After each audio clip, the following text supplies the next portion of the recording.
नमस्कार दोस्तों।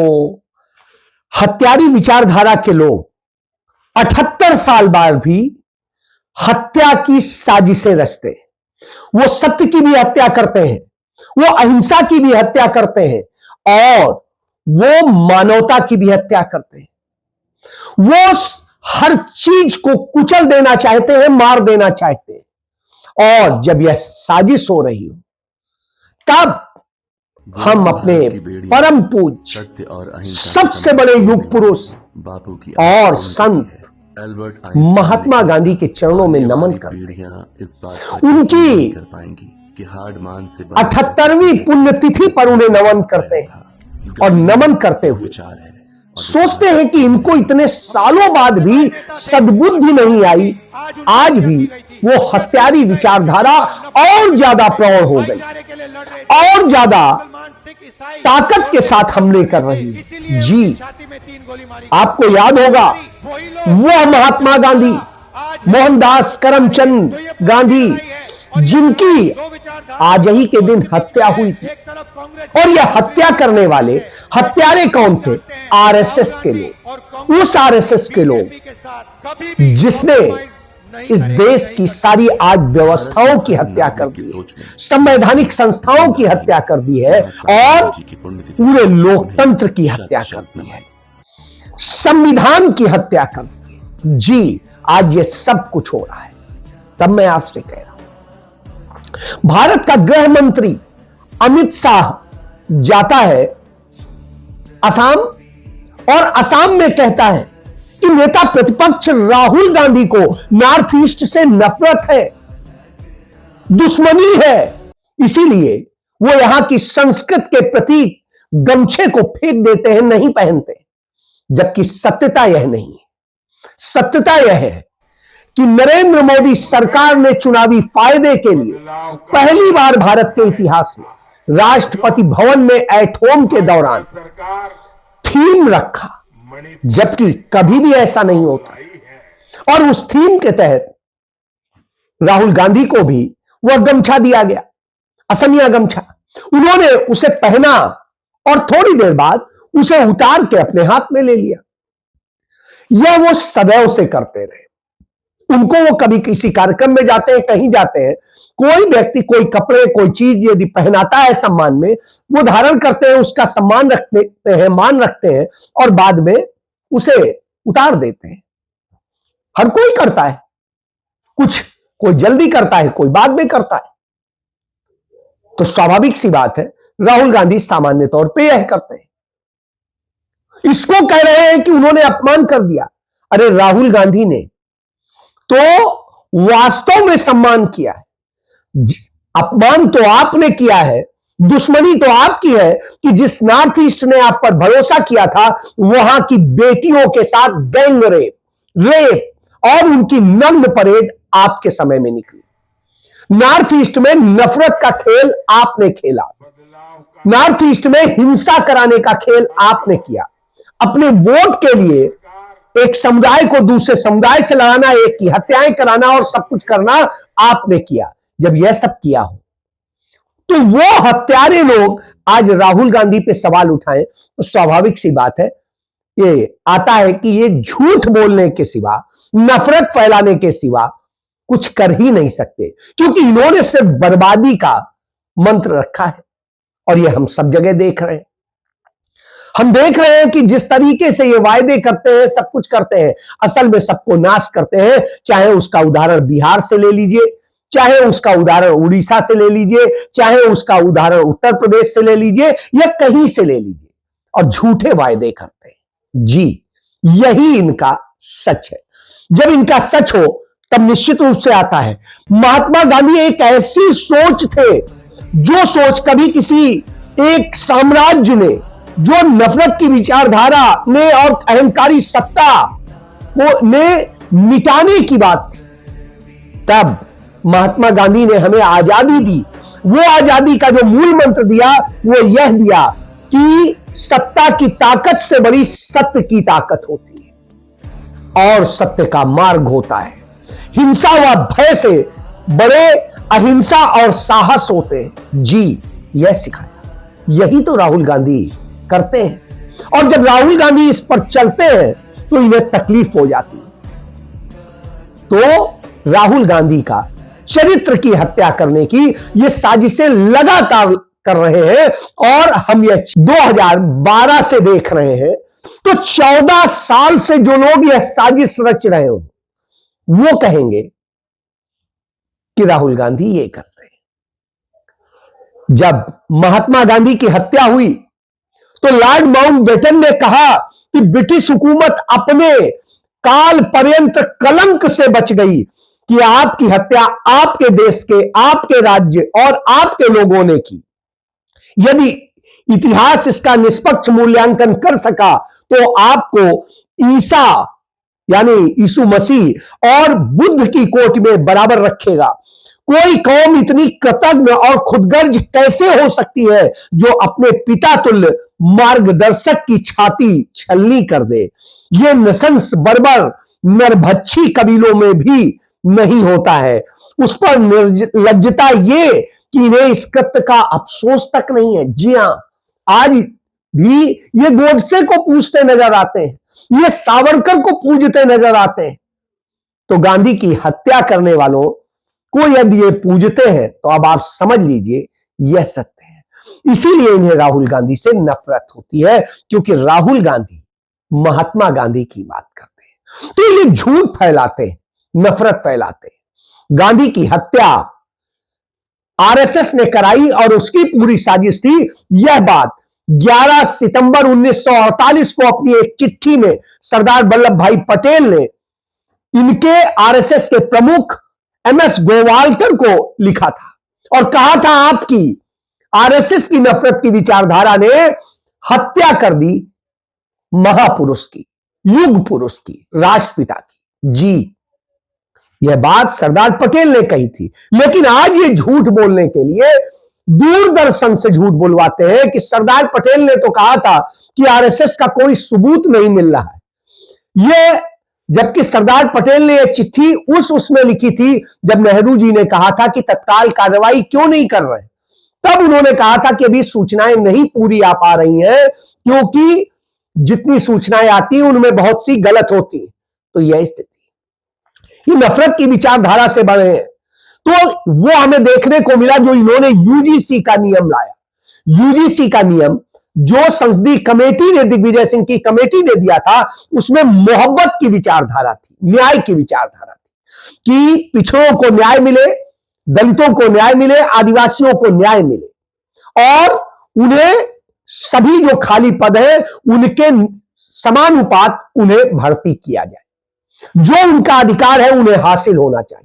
यदि कोई अन्याय करे तो उसके खिलाफ सख्त कार्रवाई हो, उसके लिए कमेटी हो। और उसने यह भी कहा था यदि कोई झूठी शिकायत करे तो उस पर भी कार्रवाई हो। लेकिन इन्होंने इस तरह से बनाया कि जिससे हमें उसे लागू ही ना करना पड़े, और इसलिए इन्होंने साजिश रची और यूजीसी का काट छांट के एक गलत नोटिफिकेशन जारी किया। यही वजह है कि जब यूजीसी का विरोध हो रहा था तो कहीं पर भाजपा सरकार ने नहीं रोका, कहीं पर भी वो किसी विधायक को, सांसद को, मंत्री को घेर रहे थे, कुछ कह रहे थे, इन्होंने नहीं रोका।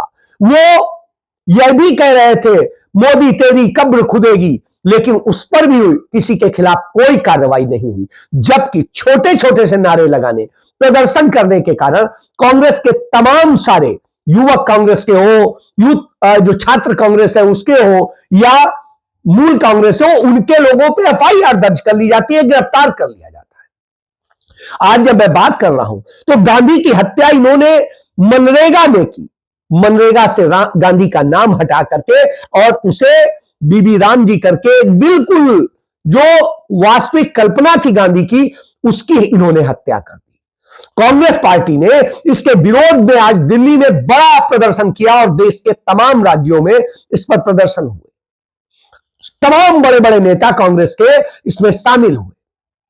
तब राहुल गांधी गांधी जी की समाधि पर जाकर के मत्था टेक करके वहां प्रार्थना करते हैं कि इनको ईश्वर सद्बुद्धि दे। शाखाओं में जिनकी वर्ल्ड व्यू बनती है वो गांधी जी को नहीं समझ सकते, वो गोडसे को समझते हैं, गोडसे के रास्ते को अपनाते हैं। गांधी जी पूरी दुनिया के लिए एक इंस्पिरेशन थे। Martin Luther king junior Nelson Mandela, Albert Einstein, ये सब लोग गांधी से इंस्पायर हुए। हिंदुस्तान में करोड़ों लोग गांधी का रास्ता अपनाते हैं, अहिंसा और सत्य के रास्ते पे चलते हैं। लड़ाई सत्य और असत्य के बीच में है, हिंसा और अहिंसा के बीच में है। हिंसा के लोग, असत्य के लोग ना अहिंसा को समझ सकते हैं, ना सत्य को समझ। लेकिन सद्बुद्धि आती दिखती नहीं है, और वह भी दिखाई देता है, क्योंकि ये इसी तरह की हरकतें करते हैं। तो राहुल गांधी के खिलाफ ये करते हैं। इन्होंने राहुल गांधी के खिलाफ कांग्रेस के सांसद तिरुवनंतपुरम से शशि थरूर का इस्तेमाल करने की कोशिश की थी, और उसके लिए तमाम साजिशें रची थी। शशि थरूर भी फंस गए थे जाल में, और वो चाह रहे थे कि कुछ डील हो जाएगी, बहरहाल नहीं हुई। तो वापस लौट के बुद्धू घर को आए वाली स्थिति में वो वापस आते हैं, राहुल गांधी और मल्लिकार्जुन खड़गे से मिलते हैं, और उनसे अपनी बात साफ करते हैं, और कहते हैं हम साथ हैं, हम कहीं विरोध नहीं कर रहे हैं। और उसके बाद निकल के कहते हैं कि राहुल गांधी के खिलाफ उन्होंने कभी आज तक अपने जीवन में कुछ नहीं कहा। राहुल गांधी एक बहादुर और ईमानदार नेता है, और वो सच्ची लड़ाई लड़ रहे हैं सांप्रदायिकता के खिलाफ, नफरत के खिलाफ, और युवाओं के हक के लिए, किसानों के हक के लिए, बेटियों की सुरक्षा के लिए, और देश को बचाने के लिए। राहुल गांधी ही वास्तव में भारत के आइडियल लीडर है। तो अब यह बात शशि थरूर कह रहे हैं। इधर ये धर्म धर्म चिल्लाते थे, इन्होंने जिस तरीके से शंकराचार्य को गंगा स्नान नहीं होने दिया, बार बार उन्हें अपमानित किया, और वो बगैर गंगा स्नान किए संगम तट से, कुंभ से चले गए काशी। तो वहां जाने उनसे सबूत मांग रहे थे कि आप शंकराचार्य हैं भी कि नहीं। बहरहाल अब शंकराचार्य और मुक्तेश्वरानंद ने उनसे सबूत मांग दिया है, और कहा है जो ये अजय सिंह बिष्ट आदित्यनाथ है, वो खुद को योगी कहता है, गेरुआ वस्त्र पहनता है, और जब वो इतनी सब कहता है, तो यदि वो सचमुच हिंदू है तो इसका सबूत उसे देना चाहिए। वो यदि सचमुच कहता है कि वो गोरक्षा पीठ का महंत है, योगी है, तो उसे देना चाहिए, और उसे गाय माता को भारत माता घोषित करना चाहिए, गौ हत्या को पूरी तरह प्रतिबंधित करना चाहिए, इसके लिए काम करना चाहिए। और यदि ये नहीं करता है 40 दिन में, तो इसका मतलब ये ढोंगी है, पाखंडी है। जी हाँ, ये पाखंडी तो है ही है, ज्ञान का भी अभाव है। आपने देखा है इनके राष्ट्रीय अध्यक्ष बने हैं नितिन नवीन, वो जाते हैं पश्चिम बंगाल, तो वहां पर रविन्द्रनाथ ठाकुर को कहते हैं कि इन्हें शांति के लिए नोबेल पुरस्कार मिला था, और न जाने क्या क्या। एक तो वो परिवारवाद से आए हैं, जिस परिवारवाद की ये बात करते थे, बुराई करते थे। इनके यहां तमाम सारे नेता इसी परिवारवाद के बूते हैं। और उसके बाद में अज्ञानता की बात करता है, क्यों? क्योंकि 12वीं भी नहीं पढ़ा है। और जब इस तरह का व्यक्ति पार्टी का राष्ट्रीय अध्यक्ष हो, तो वो क्या देश को संदेश दे रहे हैं, यह समझ सकते हैं, क्योंकि ऊपर बैठा व्यक्ति एक आइडियल होता है। हम देख रहे हैं कठपुतली की तरह की राष्ट्रपति बैठी है, और कठपुतली की तरह का इन्होंने राष्ट्रीय अध्यक्ष बना रखा है, और नरेंद्र मोदी मदारी की तरह सबको नचा रहे हैं। कहीं अमित शाह जाके गुंडई करता है, झूठ बोलता है, तो कहीं नरेंद्र मोदी झूठ बोलते हैं। इसी कड़ी में भारत के पूर्व उपराष्ट्रपति और जो बहुत बड़े जो है विद्वान है, आईएफएस सर्विसेज से भी थे, वो हामिद अंसारी बताते हैं कि जो मोहम्मद गजनवी था या इब्राहिम लोदी था, वह भी भारतीय थे लेकिन लुटेरे थे। और वह इतिहास बताते हैं कि ये लुटेरे भारतीय थे, इसलिए उन्हें हम यह नहीं कह सकते कि वो बाहरी थे। क्यों? आपने यदि महाभारत पढ़ी हो तो आपने कांधार राज्य का नाम सुना होगा। आपने जो शकुनी था वो कांधार राज्य का ही राजा था। इसी तरीके से आप जब ये भाजपा के लोग, आरएसएस के लोग अखंड भारत की बात करते हैं, तो वही क्षेत्र अफगानिस्तान इसी में आता है। और ये दोनों अफगानिस्तान के ही थे, अफगानिस्तान से ही आए थे। यानी वो अफगानिस्तान जो भारत का उस समय हिस्सा होता था, भारतीय था, जैसे आज पाकिस्तान है, लेकिन एक समय में वही पाकिस्तान भारत था। तो उसी तरह की स्थिति थी, और वहां पर सत्ता हमारी रही है, चाहे अकबर का काल रहा हो, चाहे औरंगजेब का काल रहा हो, उसके पहले अलाउद्दीन खिलजी के काल में रहा है। तो इस तरह से बहुत सारे हमें उदाहरण मिलते हैं। तक्षशिला की सत्ता का उदाहरण मिलता है, और बहुत कुछ मिलता है।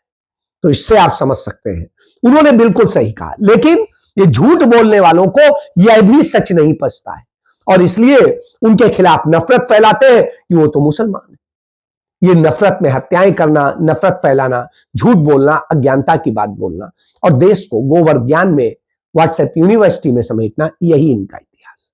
इसीलिए इन्होंने महात्मा गांधी की हत्या की थी और महात्मा गांधी की हत्या कोई फौरी कारण से नहीं हुई थी।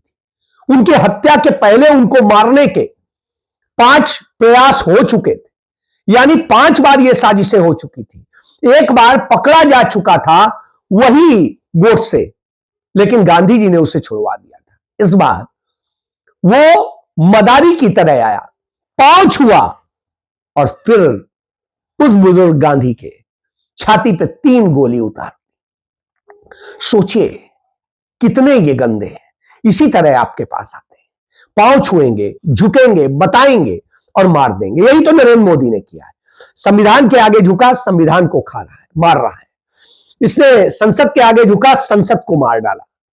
इसी तरह आडवाणी हो या मुरली मनोहर जोशी हो, उनको आगे झुका, उनको खत्म कर दिया। ये जिस जिस के आगे झुका है उसको खत्म कर दिया है। यही इसका चरित्र है। यानी दिखाइए कि हम तो बड़े आपके, लेकिन हम आपको मार देंगे। जी, यही इनकी हत्यारी विचारधारा है। जय।